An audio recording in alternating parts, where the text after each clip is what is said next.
Welcome to Choice Classic Radio. Like us on Facebook, subscribe to us on YouTube, and help keep this show alive by donating at choiceclassicradio.com.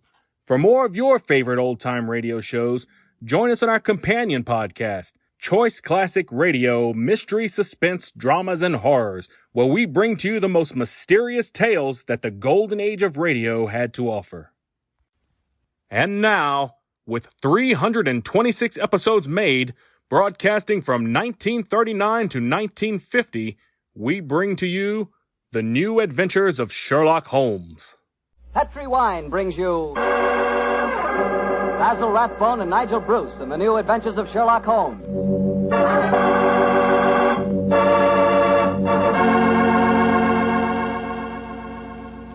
The Petri family, the family that took time to bring you good wine, invite you to listen to Dr. Watson tell us another exciting adventure he shared with his old friend, that brilliant detective, Sherlock Holmes. And say, while you lend an ear to the good doctor, you'll get a lot of pleasure out of a glass of rich, ruby-red Petri California port. Just sit back and sip that Petri port leisurely. There's a wine that's just perfect after dinner.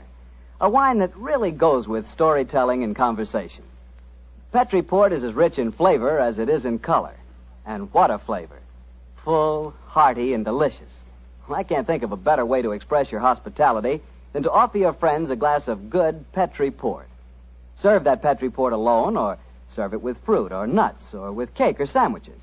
No matter how you serve it, you can serve that Petri port proudly. Because the name Petri is the proudest name in the history of American wine.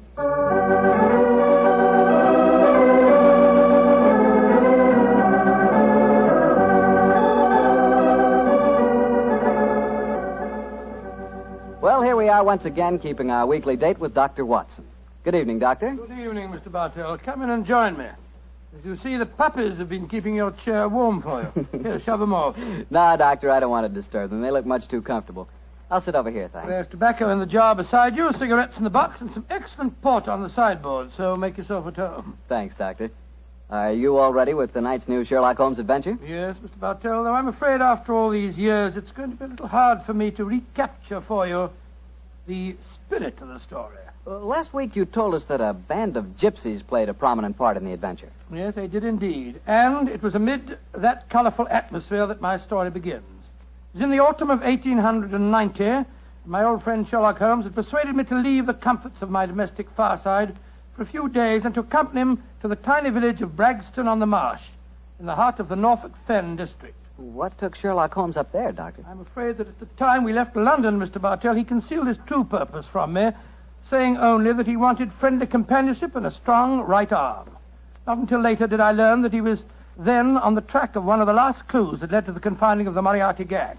But to get on with my story. We arrived at Bragston-on-the-Marsh and settled ourselves in the village inn. And after an early dinner, we strolled across the fields to the gypsy fair that was encamped nearby. It was a colorful sight, Mr. Bartell. Naphtha flares lighted a group of tents, and caravans dotted round the edge of the marsh. And as gold-earring gypsy girls told fortunes and danced, swarthy gypsy men played on their violins the haunting melodies of their ancestors. We watched the side shows for a few moments and then strolled towards the center of the gypsy encampment. It seems only like yesterday, Mr. Bartell, as Holmes turned to me and said, Far cry from Baker Street, isn't it, Watson? Yes, indeed. Just the same, Holmes, I'm convinced that you're not here purely for a holiday. You're on the trail of some criminal. No, chap, I'm on the trail of a clue. A clue, if I find it, may lead to the confounding of the Moriarty gang. Holmes, can't you be a little more explicit? After all, I left my wife and my practice without asking any questions. Surely now we're up here, you can let me know what's afoot. Very well, old fellow. I'm searching for a young gypsy by the name of Pyramus Hearn. He disappeared recently from London, and it's vital that I find him. I know that he can give me some essential information on our old enemy, Professor Moriarty. And you're expecting to find the gypsy here? I hope to get news of him, at least. His father, Jasper Hearn, is head of this particular encampment. Well, why don't you ask if you can see him? Just what I'm about to do, my dear fellow. Well, here comes the gypsy. Now, I'll ask him. All right. Oh, excuse me. You speak to me, Gorgio? Can you tell me where I may find Mr. Jasper Hearn? What you want with Jasper Hearn? I have a message for his son, Pyramus. That is different. Jasper Hearn stands in the booth yonder. He is the Timberland girl. Timbalangro, sir. He's the gentleman engaged in an interesting exhibition of skill involving 3 thimbles and a pea. What our American cousins refer to, I understand, as the old shell game. Let's stroll over there, shall we, old fellow? If you would wish to talk to Jasper, it would be better to wait until he is finished. A Timbalangro needs all his wits about. By Joe, look at that stunning girl in the tent over there. Who's she? Her that is penning the rice tuckering. That is Lydia Pentalangro. Excuse me, I shall tell Jasper to expect you late. I can't understand a word they say, Holmes. Penning the what? At last, my dear fellow, you can appreciate how I have felt at times. But at least their words are clear, even if the sense is not, to someone who is unfamiliar with the Romany language. I don't know why you keep hinting that I'm hard to understand. No one else ever complains of it. In any case, what does penning the thingamabob mean? Well, if I remember rightly, penning duckerin is telling fortunes. And from the sound of things, Lydia Pentalangro is not greatly pleased with the duckerin she pens. No more. Lydia can tell no more fortune. Come on, Watson. Let's see what the trouble is. What do you mean? You must finish it. But, Olive, my dear, if the young lady doesn't want to tell my fortune... Rubbish. You crossed her palm with silver. She's taking money under false pretenses. Here, I give you your silver back. Lydia has never taken money under false pretenses, nor has she told the future when she does not wish to. Goodbye to you. The insolence of these gypsies is intolerable. If I had my way, they'd be run out of the county. Now, my dear, don't get so excited. The poor girl's probably... Good evening. Major Treadgold, isn't it? Huh? I don't think I have the pleasure of your... Oh, dear me. It's Mr. Sherlock Holmes. Yes, sir. Well, bless my soul. Haven't seen you since that last meeting of the Geographical Society. Oh, I'd like you to meet my wife. How do you do, Mrs. Treadgold? How do you do? This is my friend, Dr. Watson. How do you do? And what brings you up to this part of England, Holmes? Are you hot on the trail of some desperate criminal? Dear me, no. Dr. Watson and I are taking a little holiday, and you and your wife? We live here in the manor house. Well, you're very lucky. It's a beautiful part of the country, Mrs. Treadgold. I hate it. I was born and brought up in London. I'm never really happy outside a city. Yes, Oliver's not one for the peace of the countryside, I'm afraid. Well, perhaps we'll get back there. It's a little difficult these days, you know. We've got the boy to consider. Boy? Your son, sir? My dead brother's son, Doctor. We have no children. My little nephew's only 4 years old, you see, and I'm his guardian as well as being executor of his estates up here. So you can understand it would be difficult for us to get back to London. It's only difficult because you put the child's happiness before mine, Arthur. Oh, now, Olive, you know I have to watch his interest up here. After all, when he comes of age, he'll be one of the richest young men in Norfolk. Yes, and with money that should have come to us. In any case, Arthur, if we do have to live up here, I'd find it more tolerable if you'd keep this gypsy scum off the estates. You seem to have taken a violent dislike to the gypsies, Mrs. Treadgold. May I ask why? Oh, they persecute us. They steal our sheep, they break our windows, and just the other day they wantonly led our prize pig into the Bragstone quagmire and let the beast perish. Why should they single you out for persecution like this, do you suppose? Well, I can't imagine. I've always tried to be nice to them. Too nice, Arthur. That's your trouble. Well, I have a very good reason for humoring them, my dear. You see, Holmes, I've always been afraid they may carry this feud so far that they'll even hurt the baby. Olive, my dear, I wonder if you'd go ahead and wait for me in the carriage. It's getting rather chilly. I'll join you in a moment. Very well, Arthur, but don't keep me waiting long. Good evening. Good evening. Good night, Mr. Treadgold. Let's stroll away from the camp, shall we? I've got something very important to tell you. Something I didn't like to say in front of Olive. The gypsies have threatened to kidnap our boy. Great Scott, how shocking. What form did their threat take, sir? This letter. I found it pinned on the frame of my dressing room mirror when I went up after dinner tonight. Let me see it, will you, please? Well, what does it say, Holmes? A Romany Rye... A Romany Rye? Won't take your insults forever, Major and Mrs. High and Mighty. Watch out for the Treadgold heir. The Bragstone quagmire would make a nice finishing school for him. Romany Rye? What's that mean? Well, it's their own term, meaning gypsy. Mr. Holmes, what shall I do? Major Treadgold, I should say... Great heavens! That shot just missed me. Where the blazes did it come from? I can't see a soul. Easily have come from behind any one of those caravans ahead of us. If you wanted direct evidence, gentlemen, this is it. That is the first open attempt on my life. Holmes, what extraordinary luck for me that you're in the neighborhood. I'll pay you any fee you name to handle this business. It seems to me that this is a job for the police. I don't want to go to them. Oh, why not, sir? Well, I'm afraid that these attacks may stem from some injustice to the gypsies committed by my late brother. If that were so, I wouldn't wish to expose the fact. I want this kept private. What do you say, Mr. Holmes? Very well, sir. I'll accept the case. It shall be kept private, and I promise to do everything in my power to protect the safety of the Treadgold heir. We are staying at the Rose and Crown in the village. Please get in touch with me if there should be any further developments.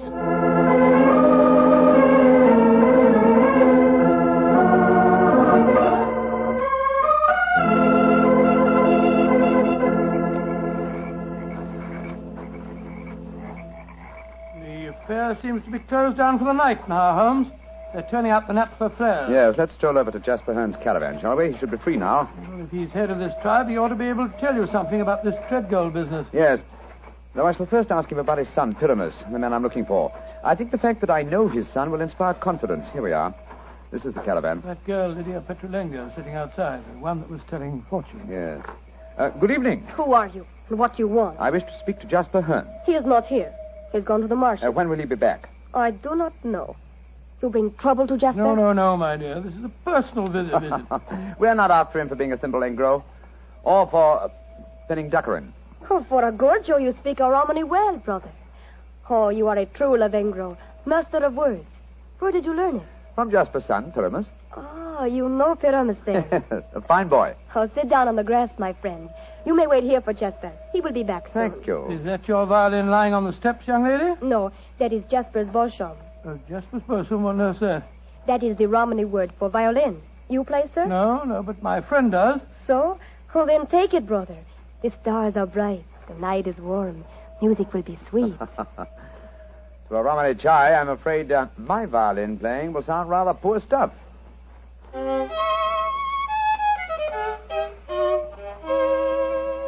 Play on, brother.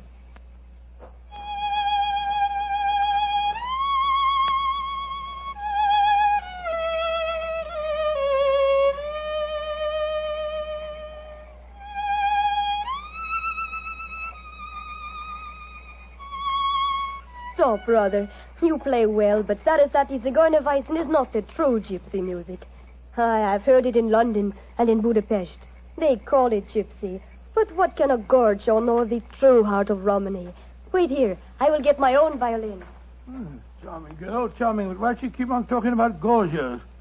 Is that more of their confounded gibberish? Gorgio, old chap, is the term they use for anyone who is not a true gypsy. Now I will play for you the real gypsy airs. Thank you. I should appreciate it very much. But before you begin, I wonder if I might ask you a question. A friend of Pyramus may ask me any question. What is it?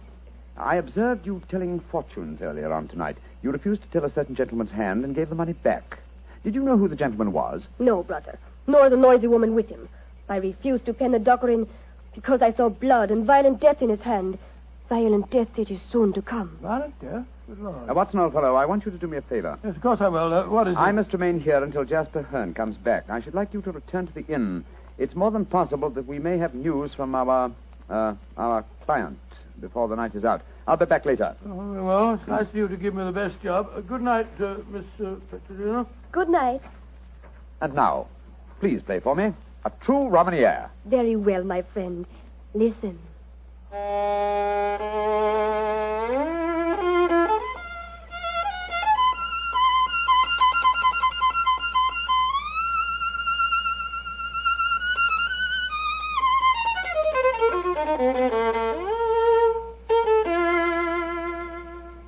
Now you must play, brother. I shall make a true Boshemengro of you. Come, see if you can follow me.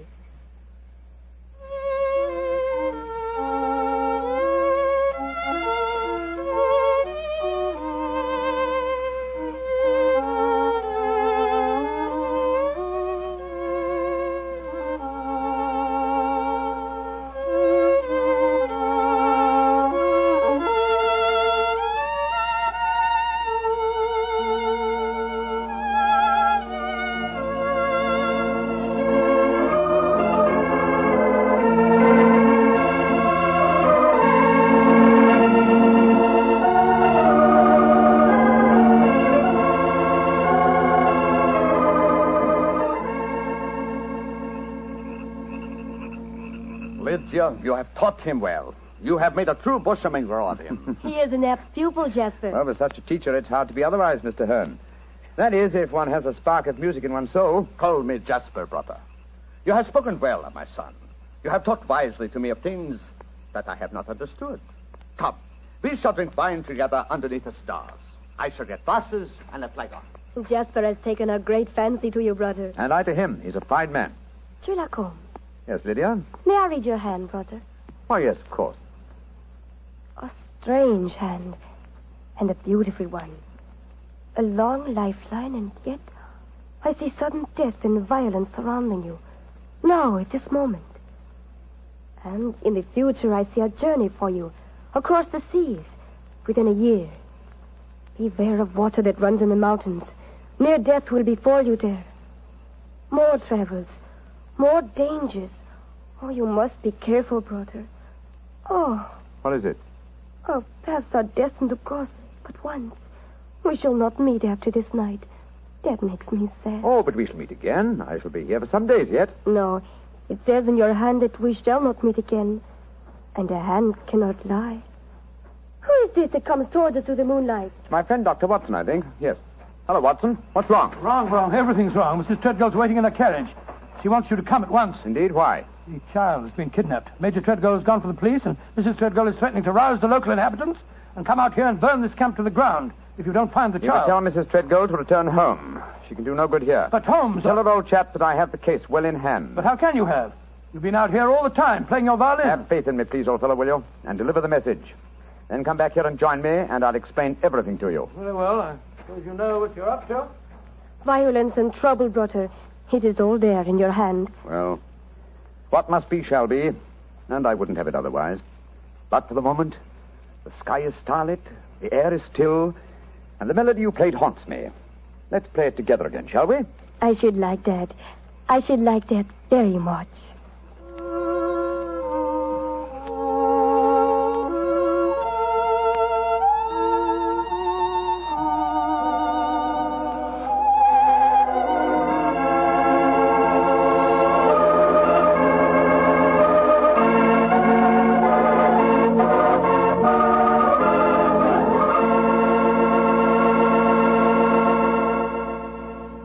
Dr. Watson will continue his story in just a few seconds, during which time I'd like to talk specifically to the ladies, if I may, and tell you about Petri California Muscatel.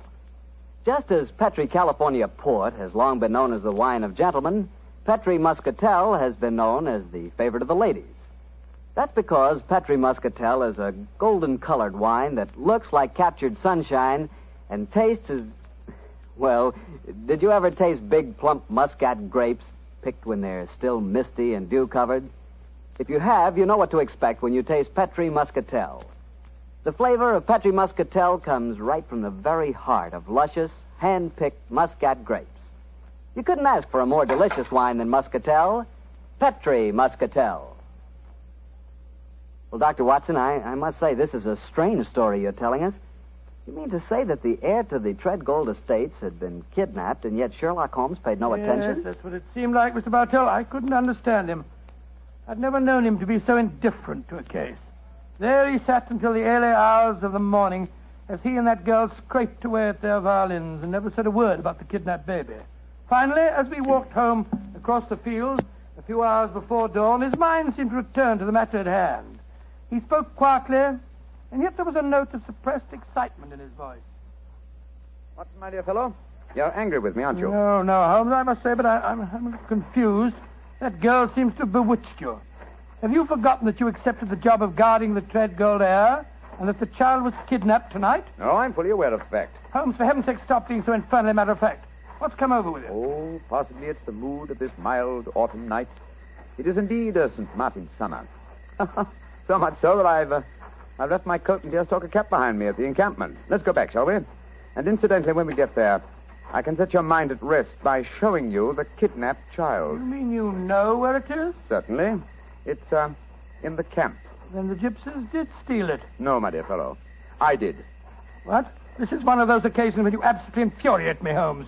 If you must keep me up half the night while you have a fitting concert with a gypsy girl, least of all you can do is tell me what's going on. You say you stole the child yourself. In heaven's name, why? Because the threatening note to Major Treadgold was so obviously a fraud. Oh, why do you say that? You will remember that the letter began, "A Romany Rye will not take your insults forever." Now, a Romany Rye, despite what Major Treadgold said, does not mean a gypsy, but a man who knows about gypsy law. It is a term no true gypsy would apply to himself. He would use the expression Romany child. So it was obvious from the beginning that no gypsy threatened the child. Now, who else had a motive for harming it? Well, Major Treadgold, because he stood to inherit the estate. Yes, or his wife. It's quite obvious.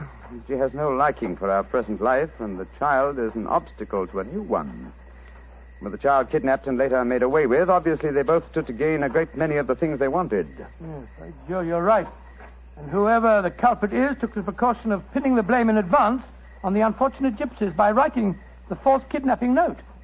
Wait a minute, but how about the shot that was fired at us tonight as we walked with Major Treadgold? Probably fired by an accomplice to the plot, in order to give authenticity to the supposed danger. And the child is now in the gypsy encampment. Yes, I promised that I would protect the Treadgold heir, and so I arranged with Jasper Hearn to have the boy kidnapped for his own safety. But if anyone should find the child, they'll say the gypsies deliberately stole him. Oh, I'm quite certain that before that occasion arises, old chap, the criminal will have shown his or her hand. Come on, old fella.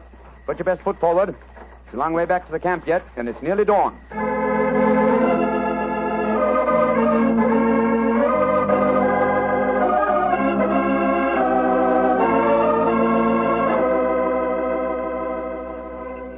You have come back, brother. You wish to spend the remainder of the night in the encampment? No, thank you, Jasper. I just came back for my cap and coat. It was so warm tonight, and I forgot about them, and I started to walk home without them. I will find them for you. Oh, we found this message for you soon after you had left. It was pinned to the door of the caravan. I do not know how it got there. I will search for your coat and cap. Another message? What does it say, Holmes? Never trust a Romany rye. Uh-huh. The same mistake again, Watson. Your plans have been betrayed. For proof, meet me at the Bragstone quagmire at dawn. It's a trap, Holmes. Obviously. We must spring it with caution. I cannot find your coat or your cap, brother. It has vanished. Vanished? May I speak to Lydia? That is a strange thing, too. Lydia has gone also. She's gone. Tell me, Jasper, did she read this note? Yes, she did. She could not help reading it. Then she, too, realized it was a trap. She went out in my coat and deer-stalking hat to keep the appointment for me. Holmes, we must go after her. Jasper, call out the Romany Childs. There's a devil waiting to be caught in the Bragstone quagmire.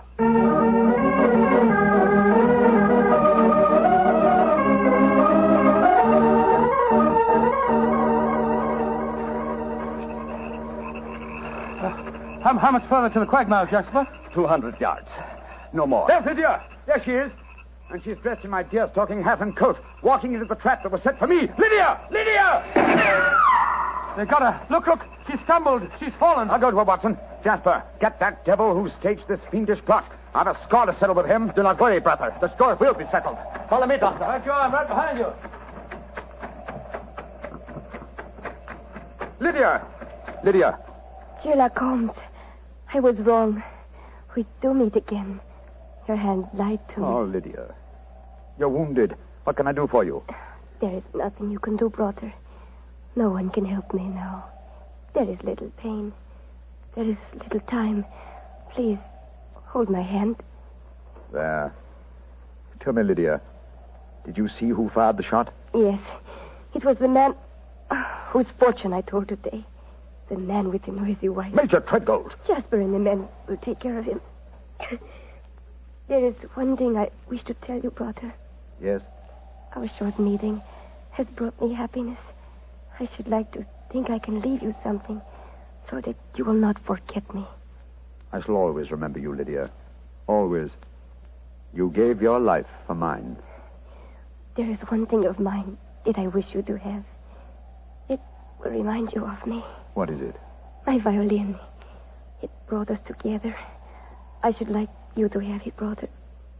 Lydia. Do not be sad. It is good. My life for yours. You will give help to many people. It is in your hand. Goodbye.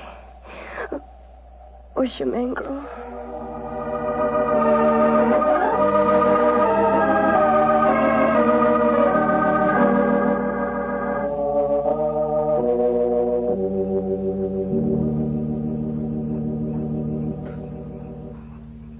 Holmes, it was dreadful. Dreadful. The gypsies surrounded Major Treadgold. They forced him back into the Bragstone quagmire. I tried to pull him out, but I couldn't do it single-handed. I'm not sorry, Watson. Jasper, you know that Lydia is dead? Yes, I know it. The gypsies knew it, too. That is why you were single-handed, Doctor, in your attempts to save the murderer. No Romany child would raise a finger to help him. Yes, I can understand that, but great Scott, man, if you'd seen his face as the quaking mud sucked him under. Lydia's death was less dramatic, but equally moving, I assure you. Sherlock Holmes, I met you less than 5 hours ago. You have saved my tribe from a devilish plot that would have blackened their names. A plot that would have driven them from the countryside. What can I do in return? 2 things. First, tell me where I may reach your son, Pyramus. His address is in this sealed envelope, Brother. Thank you. What else may I do for you? As Lydia died, she willed me one gift for remembrance. And what was that gift, Brother? A violin. Of course. Here. Here it is. Huh. She told me I might become a true Boshamengro. Let's see if I can recapture the melody once more.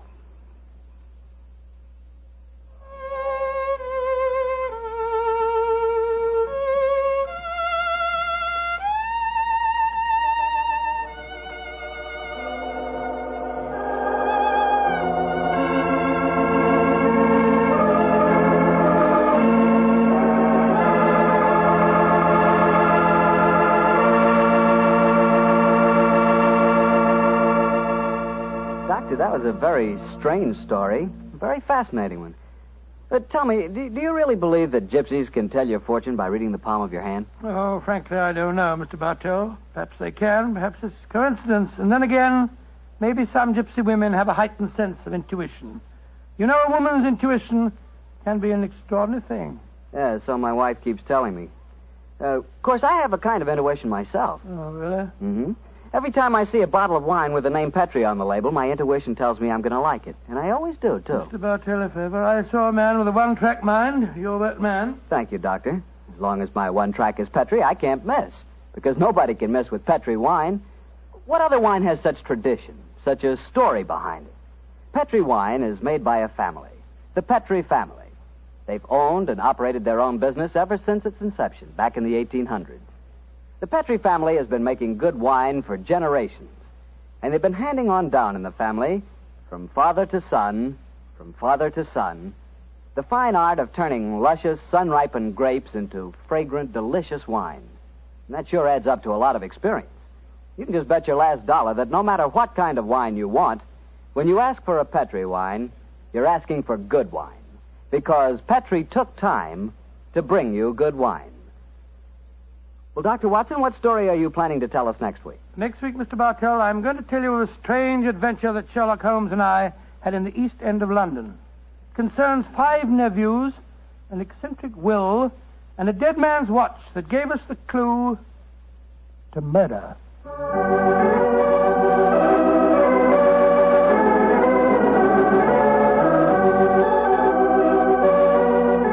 Tonight's Sherlock Holmes adventure was written by Dennis Green and Anthony Boucher and was suggested by an incident in the Sir Arthur Conan Doyle story, The Adventure of the Red Circle. Music is by Dean Fostler.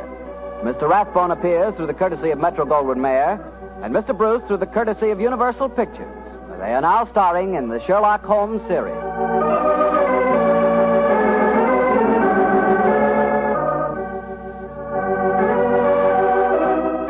The Petri Wine Company of San Francisco, California, invites you to tune in again next week, same time, same station. Sherlock Holmes comes to you from our Hollywood studio.